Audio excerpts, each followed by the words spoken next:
I've been here almost 5 years now. Sorry, are you ready? Yeah. Okay.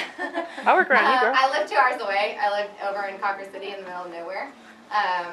And this past year, I was one of the top performers, so they asked me to kind of put something together as to why I feel like I'm successful. All day today, did you guys go through like building relationships and everything? Okay, so everybody's been telling you, UCLM, do activities, do opportunities. And mine basically breaks down how to go about that, especially for sales reps, and then I want to kind of tie it back to customer experience and how we can all just help each other out to really make it personal for our customers. So I'm going to talk about plan for customer for the most part, and then I feel like a lot of customer experience reps, we pull sales reps from that group of people. So, picking up the phone and the importance of it, especially for sales reps, and why you shouldn't be afraid of it, which not a lot of people are, given what we've been through. And then doing work. Just do it. Everybody's been hearing that all day or two, right? Do it. And really setting yourself and the customer up for success. So what do you think a plan for customer is? Pipeline. Good one. Yeah, it's a game plan. Plan for customer is a yearly game plan specific to each individual customer. It's going to be based on the customer's order history as well as our GTM catalog drops. This is going to be different for every customer and every market. So with this presentation, I've kind of given us the most simple form of that. This customer right here has only ever ordered uniforms from us in July, but they got a catalog in January, March, June, and October. So dance is going to be different because their catalog drops are in, I think, February, July, and October, somewhere around that. So it's a little bit different given the market. Band gymnastics, more like April-ish. So just kind of keeping that in mind, that it's important to set this up for every individual customer. Really make it their own game plan. That's what it's all about. This is used only for existing customers at this point. And it's really important to note that this process can start anytime throughout the year. What's really awesome is it's January right now, so this thing is all in order, and we don't have to start in the middle of the year.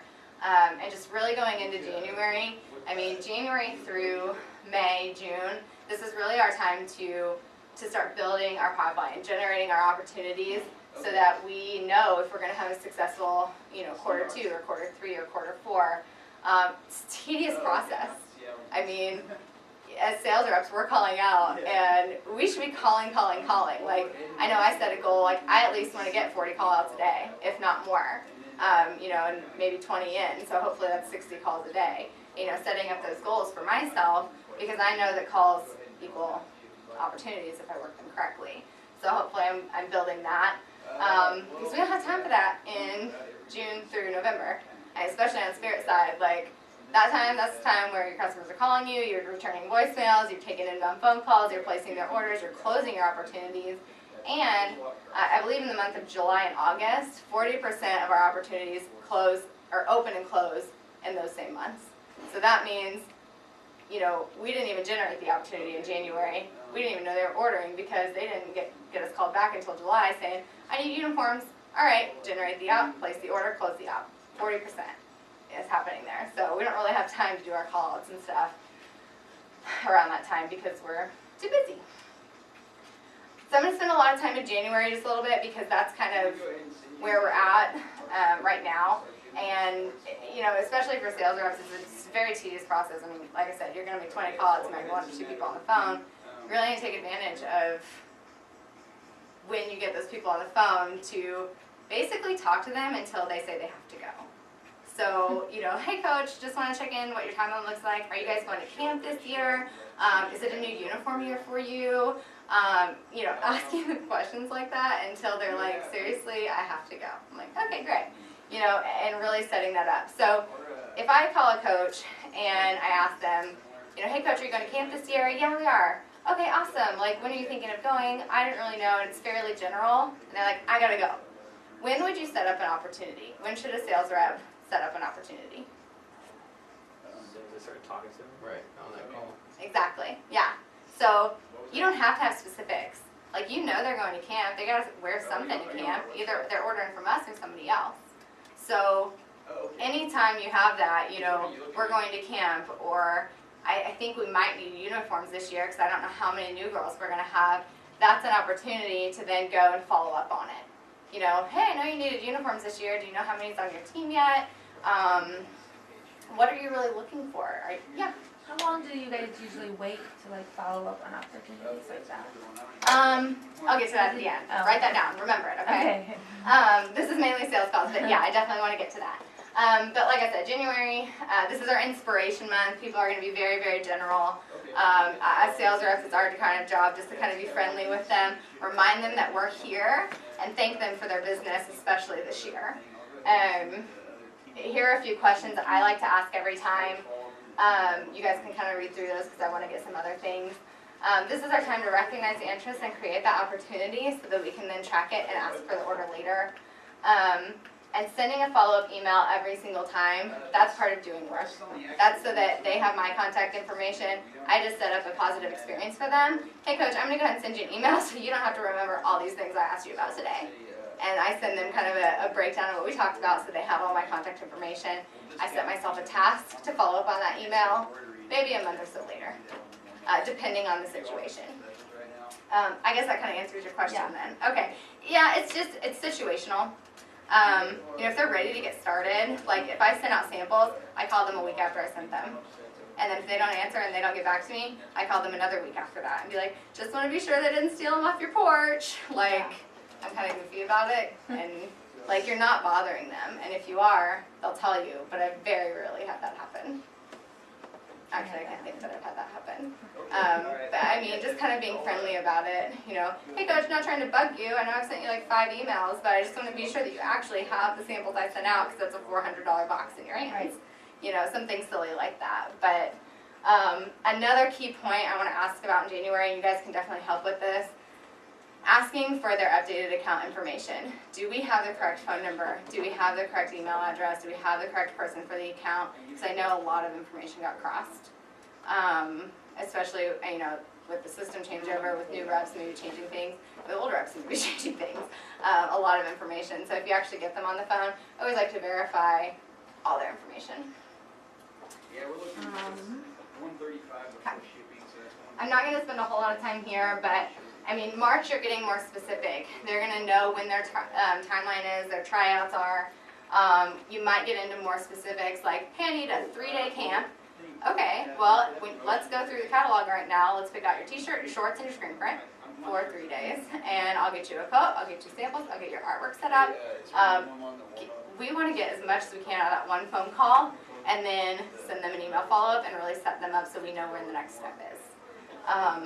I personally like to get it all done at once. So, hey, do you have that catalog right hand? Let's put this together. You know, some of the customers I absolutely love. They're like, Shannon, I don't care what we want. We want 2 things with the team colors and 1 thing without the team colors.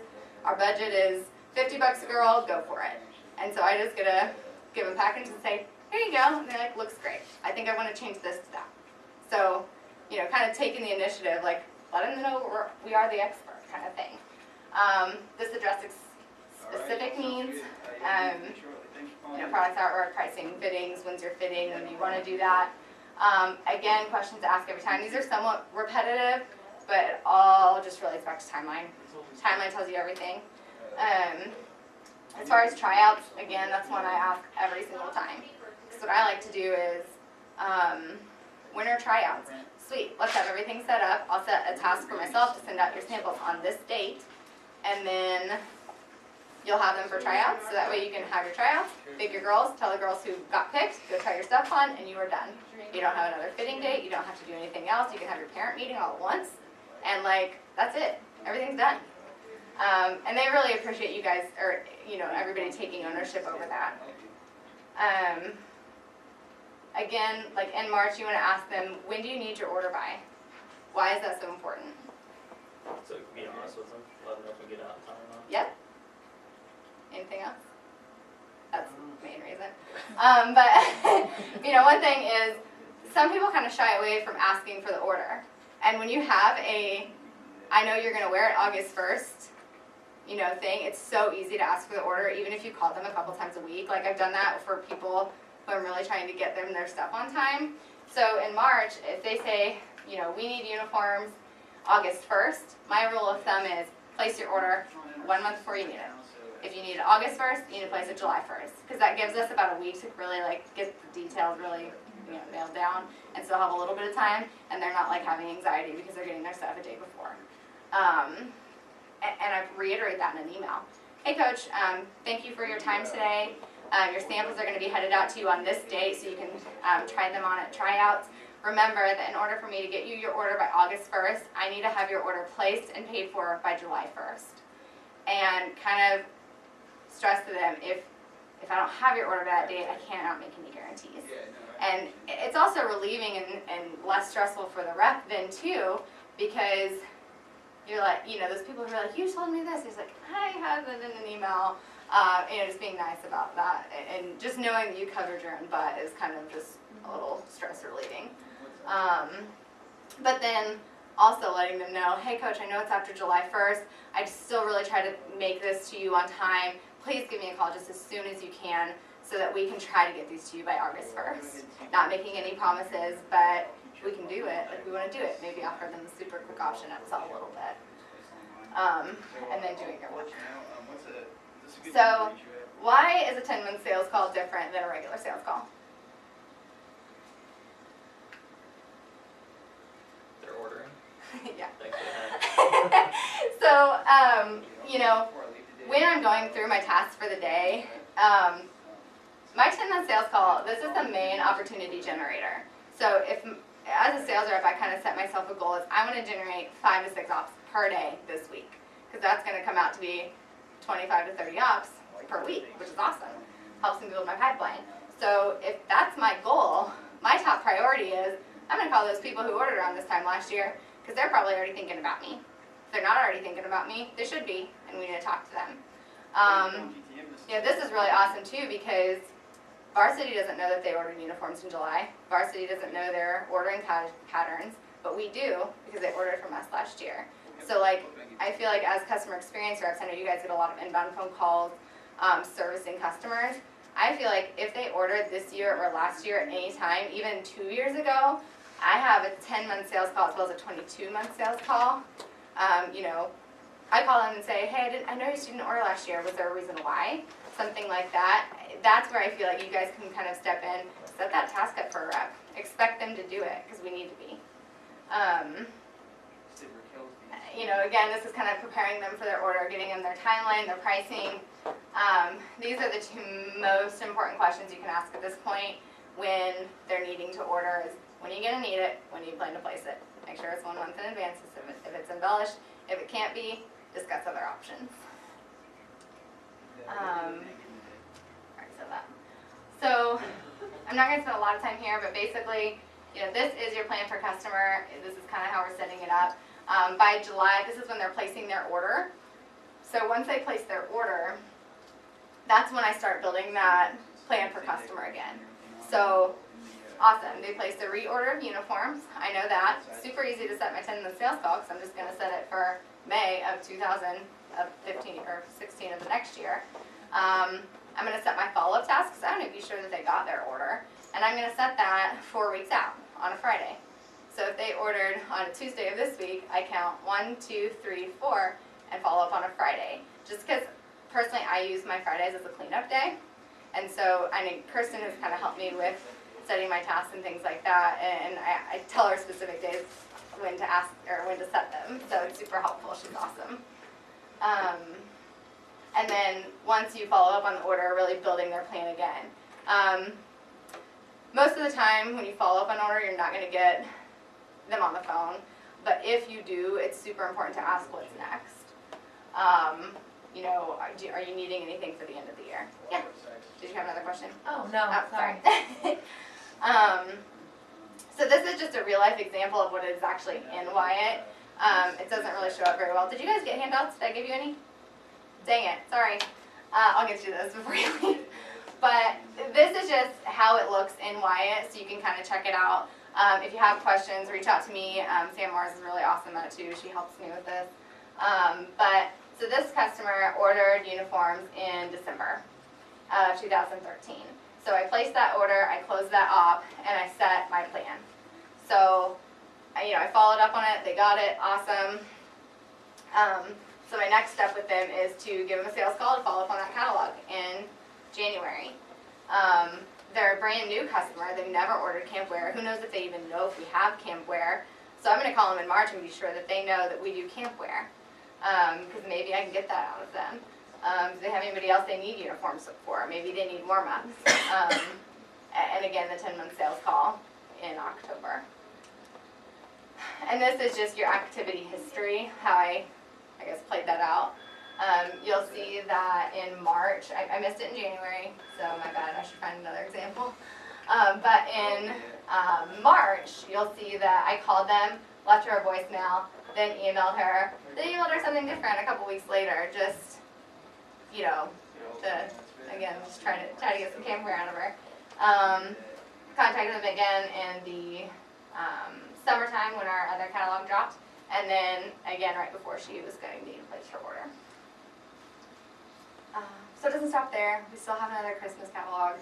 October again, establishing that general pipeline.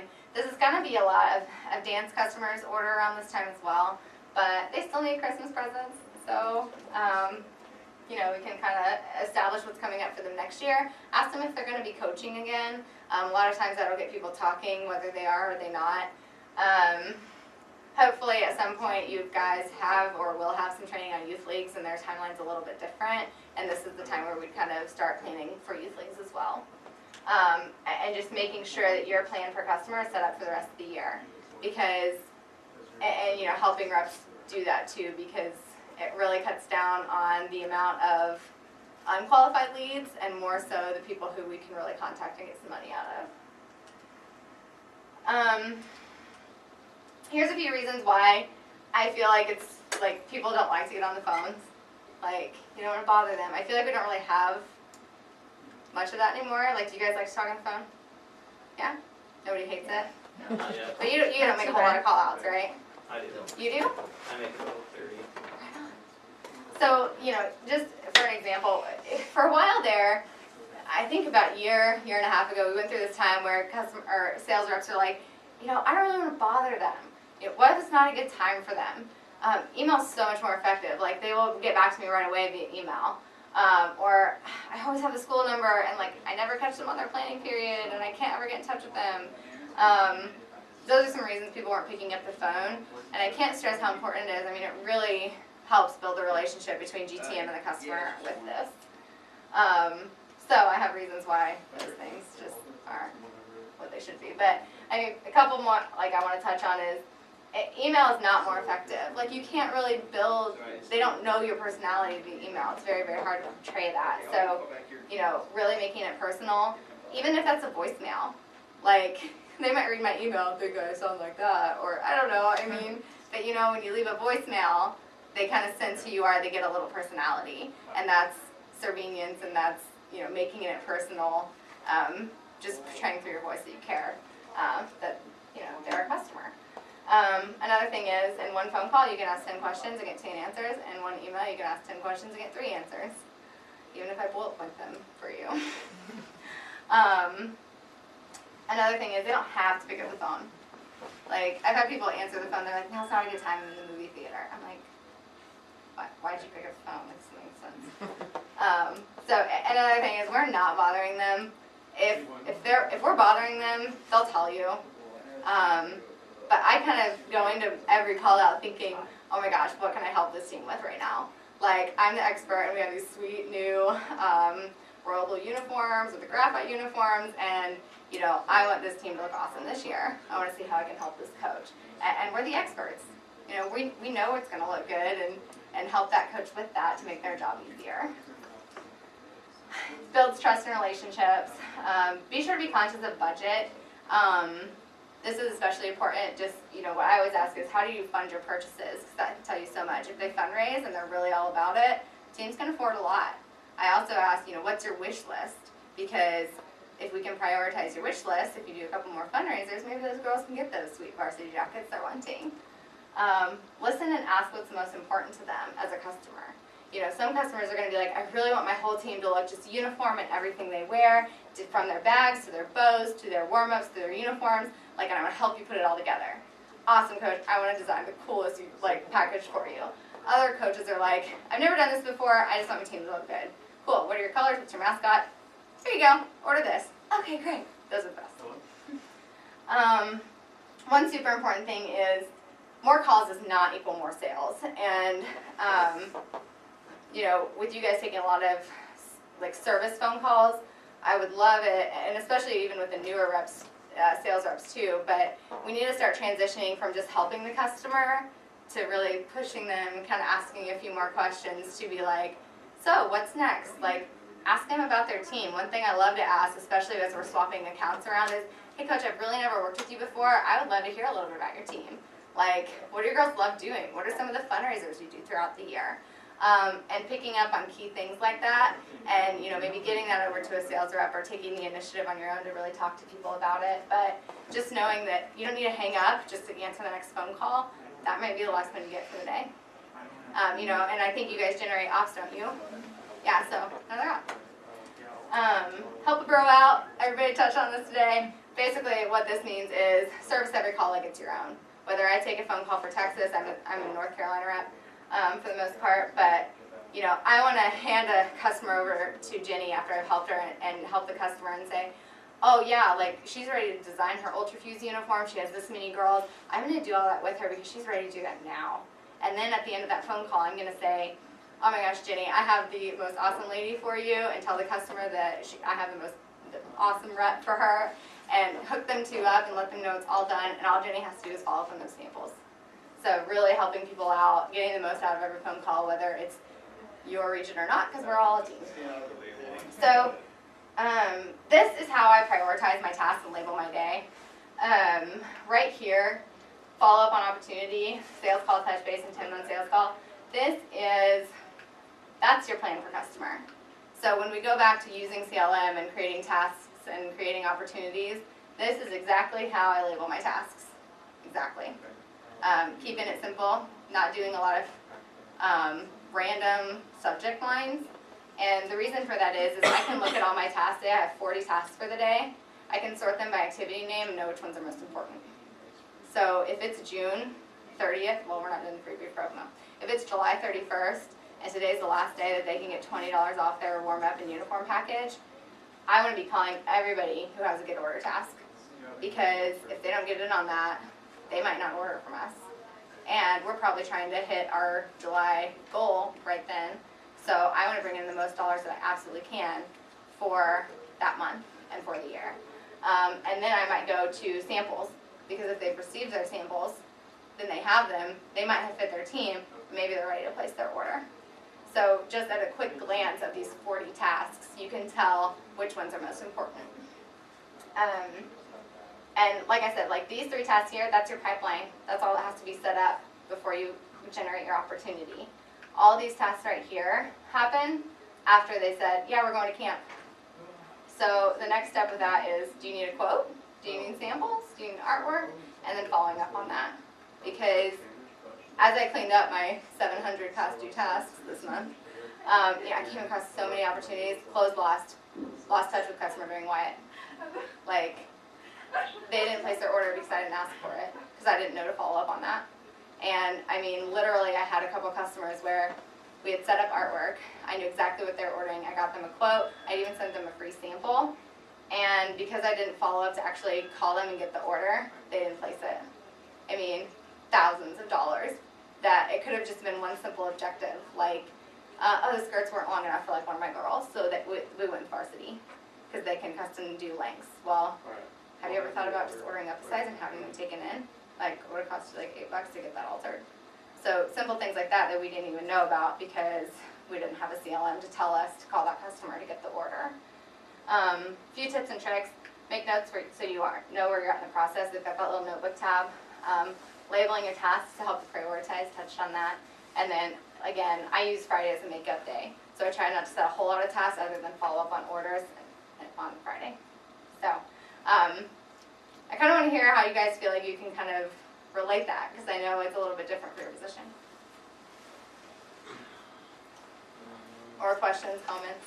It gets a little murky with the new CLM, because people do put in the notes, but they don't go in the actual notebook. They'll just put like add-on jacket, but they don't say what happened or replace, they don't put anything in the actual notebook, Yeah. so. And when you call them, they're like, oh, that was a rollover request where I don't know what's going on, you talk to somebody else, I'm like, well, your name's on the activity, you should know what's going on, and they're like, no, I don't know anything. And it just, it kinda leaves us, of shit creek without a paddle, we don't know what's going on. Yeah. And we gotta waste our time hunting down the leads on that, but that's Okay. that's been the biggest issue, I think. What would you say the most effective way to build a quote is? Is it through OAS 300, or would you recommend building it just like on a Word document instead? I have never done a quote through OAS 300. Okay. People do it, I'm not sure why, because you have to, I think you can copy the order or something. I actually have a quote form, if you want me to send it out. Yeah, that'd be awesome. It's an Excel document, it's just a super simple document. If you're familiar with Excel, it's pretty simple, but it's like quantity, it has a description of item, the item code, and I mean, for cheer customers, it's super important that we break it down and make it simple for them, because and then it has like total per girl on it. So, as far as the quote goes, I mean, I can send that out, or give me a call. I don't know if you can, pass those out for me. But to me, that's the most effective way to do it, is at this point in the Excel document, or getting it to my account manager to help me put that quote together. Is it just because you're basically entering orders twice that way? Yeah, because it takes me a really dang long time to do something in OS. So, if you build it, Here's someone on if you set it up as a quote type They're wrapping OS up. They're 300, actually wrapping up their class. you do have the benefit of being able to print an official quote Yeah. sheet.